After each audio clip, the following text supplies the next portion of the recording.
10 years ago, I bought my very first S13. 1,600 bucks for a white coupe, manual, dual cam with a brown interior.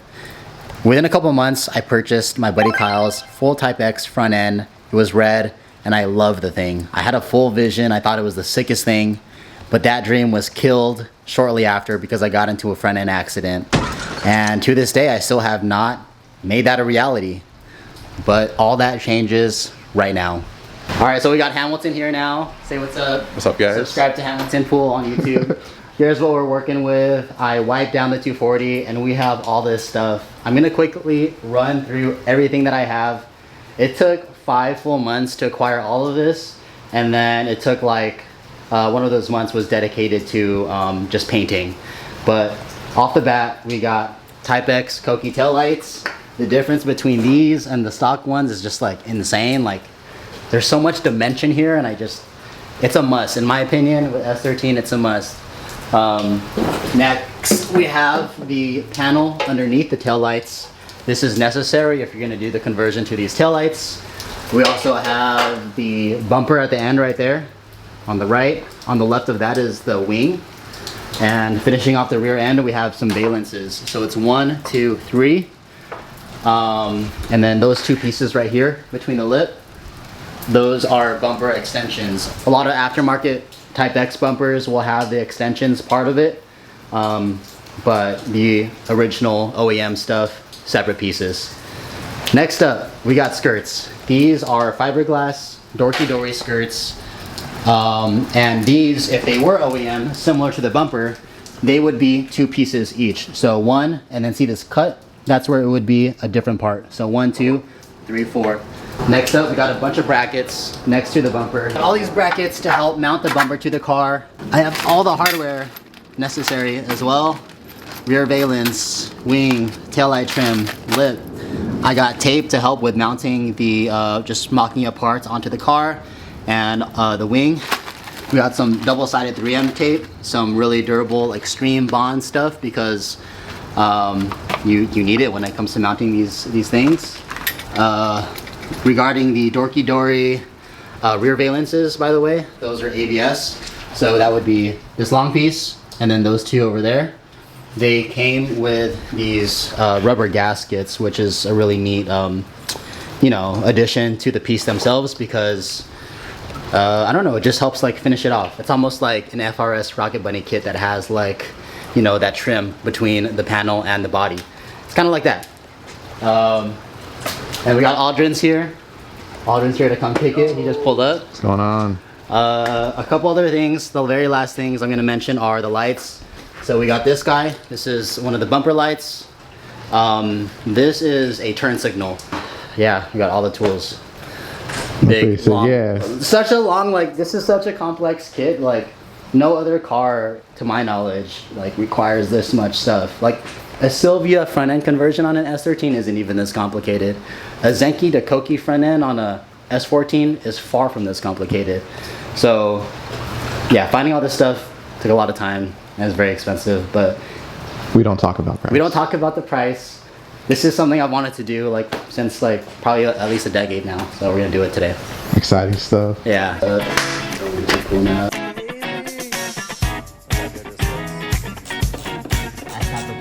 Like a loose tooth, you know, you just, once it's almost out, you just pull it.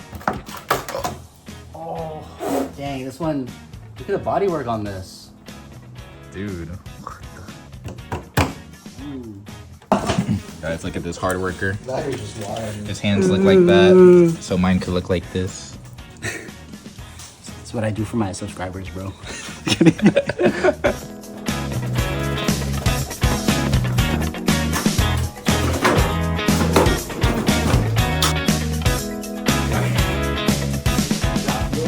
Really just like me. All this to be number 2. We gotta build this. The front bumper requires building before assembly, or requires assembly before installation. What we got? These are the side brackets that go into the bumper and plate it against the fender right here. Oh, okay. And then these are right here. But we also need to insert these. This is very important. Coolest shit ever. Literally. Oh, look at this paint. Listen in. Peep this, peep this. You want to see it mocked up real quick? Whoa, look at that. Oh. OEM is the part number if you need it. You ain't gonna get it. Yeah, you ain't gonna get it though. Man, that's crazy. And of course, it comes with hardware. Ooh. Need So that. this drops in right here. These are turn signals, guys. Let's go. And then we got this. We're gonna screw this in right now. And we also got, where's the position lights? Right here. These right here are the position lights. Not OEM though, admittedly. Position lights. And then this right here to make things a lot easier. Key to performance makes the conversion harness for the JDM stuff to bolt up to your USDM Kouki stuff. So this guy is gonna go like so. Oh, damn. Damn. Go like that. Okay, so one thing to note. I went with aftermarket, like I said earlier, because this is a lot cheaper than the OEM ones. I just couldn't justify spending like, it's like $350 each or something dumb. But they come with this crappy rubber connector right here, and it doesn't even fit in its own.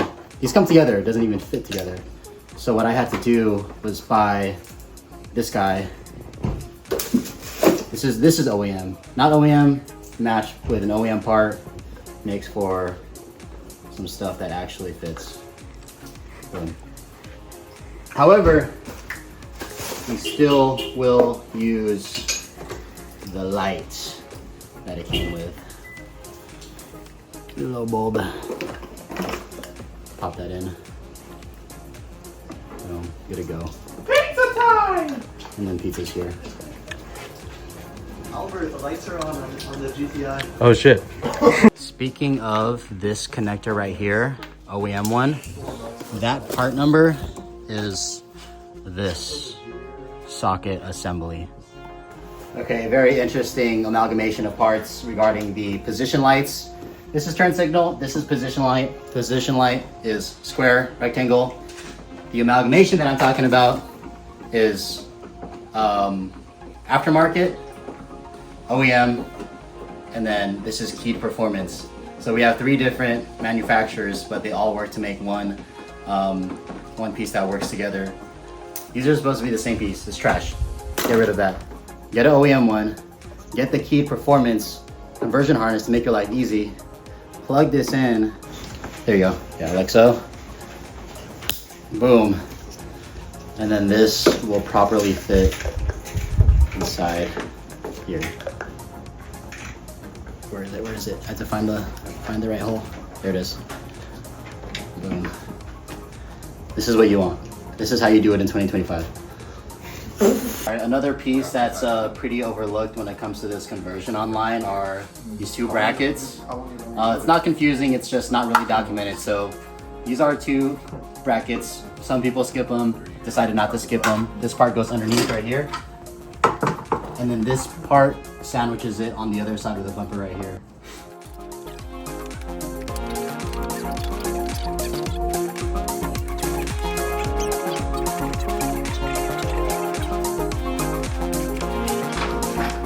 All right. Oh my gosh, it's so tense. Okay. Oh yeah. You should give it, bro. If it ain't red, I don't want it. Yeah. No, did you pull the tape off yet? And put the screws in. We got the bumper on. It was a mission. We got the valances on. Also a mission. And then we still have a gap low-key in the front. Not even low-key, like it's we got a gap. So I gotta find a way to bring the front piece up. That's a problem for a later time. But for now, what's gonna help complete this look right now is this lip right here. Alright. And then underneath there's just you literally just zap them in. Oh yeah.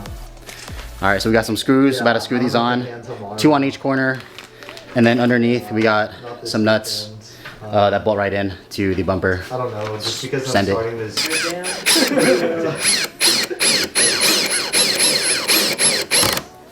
All right, ground's a mess, I'm a mess, but the lip is installed. Dorki Dori urethane lip, fitment is phenomenal, and it came with all the hardware necessary to install it. So far, that's been the easiest part. And now that the bumper is done, with the exception of me, you know, addressing that later on, I mocked up the side skirt, and it slaps right on. So I think I got like an hour before I got a dip. We're gonna knock out the side skirts, but take it in, check it out. Looks super good all together so far. Hold up. Fuck. Was it on 1 or 2? Oh, I'm fucking tripping. It's on Reverse.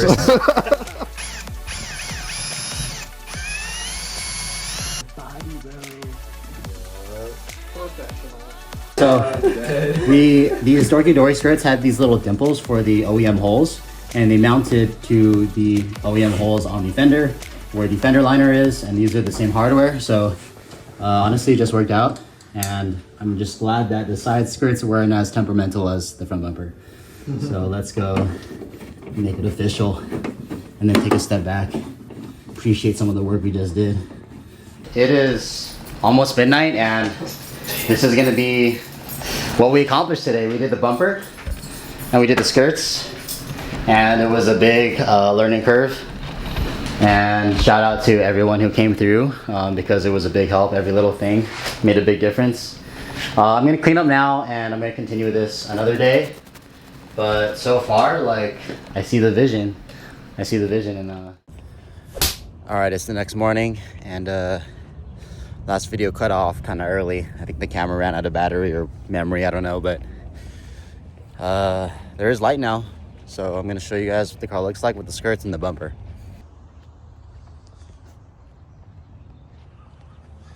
Skirts are on, bumper's on. I just need to get rid of that gap up front. It's kind of bothering me.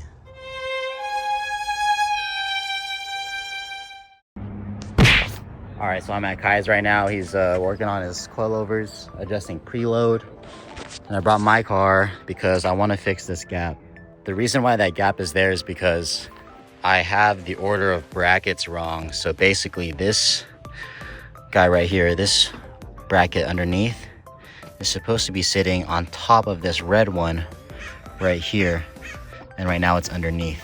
So I have the wrong order.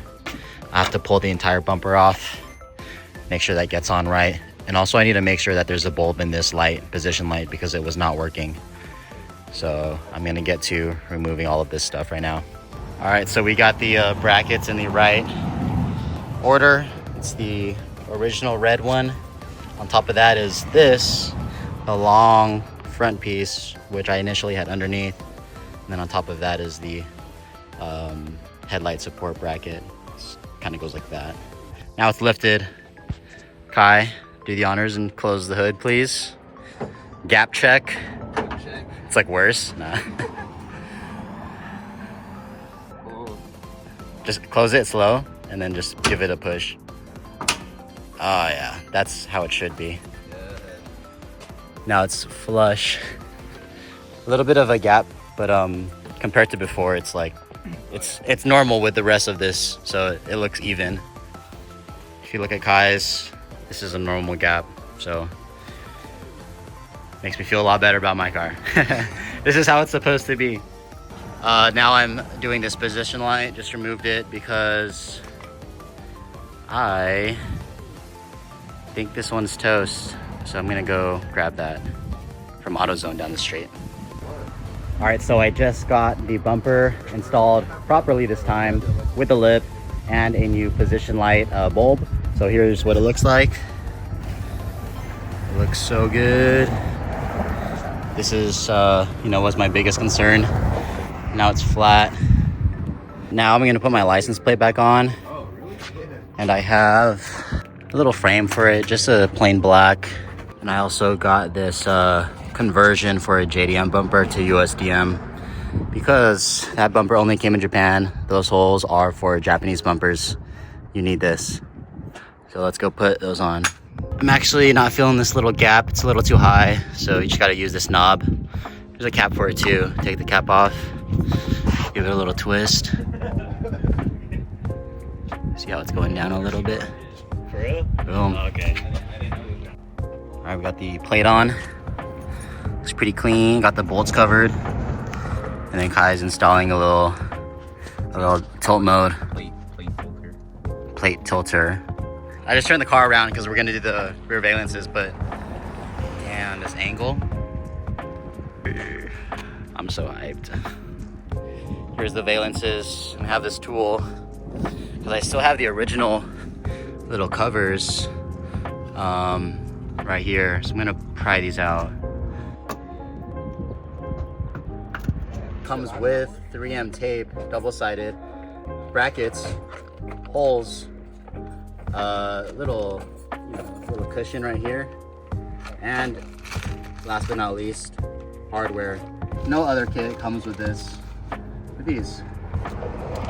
So this will literally right now, let's just pop this in right now into the OEM hole, as if it was factory, as if this is an OEM kit. So let's rock the other one too. Look at it, like a glove. You know, line up perfect. Boom. Another thing that this kit comes with are these for all 3 pieces. Just a little weather stripping. Kind of helps finish off the look. Not necessary, not required, but this fits right in. Yep.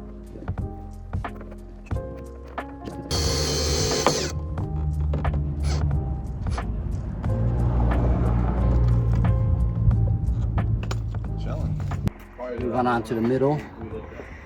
We're gonna again install these little gas keys.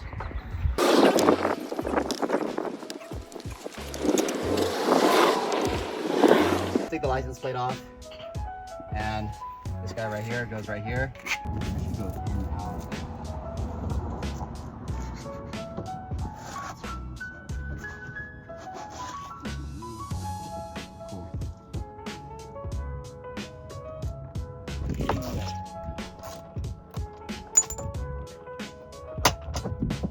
That ain't going nowhere. All right, so you got OEM. There's 6 of these little things. These guys right here. You just gotta pry it open and unscrew it first. All right. And then this could go on, and then you slap on, and just boom, throw it on, and it's good. Shout out Kai for the little burrito, but here's what we're looking at so far. We got the center piece of the rear valance pretty much installed. Still got to hit the driver's side, I mean passenger side, but we got this side on. All right, so I'm here at a Sesame place. Just had to drop something off to my girlfriend, but Type X front. I have the emblem, did not put it on yet. We have all the lights in the front. Skirts are on. I am most likely gonna remove them and add the 3M tape. Rear valances are on. Same thing. Need to add the tape, and then speaking of tape, there's also the black stripe that I want to continue around the back of the rear bumper that was repaired. Pretty stoked about the look of the car. It just makes me want to lower it already, honestly. That's gonna do it for this video. Of course, the kit is not 100% complete yet because we have the Kouki Type-X wing as well as the Kouki taillights. Both are 2 really big, complex pieces that add a lot of dimension, and it's gonna transform and complete the entire look. Until then though, what I'm gonna do is get PDR, which is paintless dent removal. I've always just been curious to know, like, is it worth it? So I already have an appointment for that. And I also am gonna do a paint correction on the 240 myself. So those 2 will help flow in the new paint on the kit with the original paint on the body. So make sure to subscribe, stay tuned if you wanna see the full Type X vision come together. Otherwise, I'll see you guys in the next one. Peace.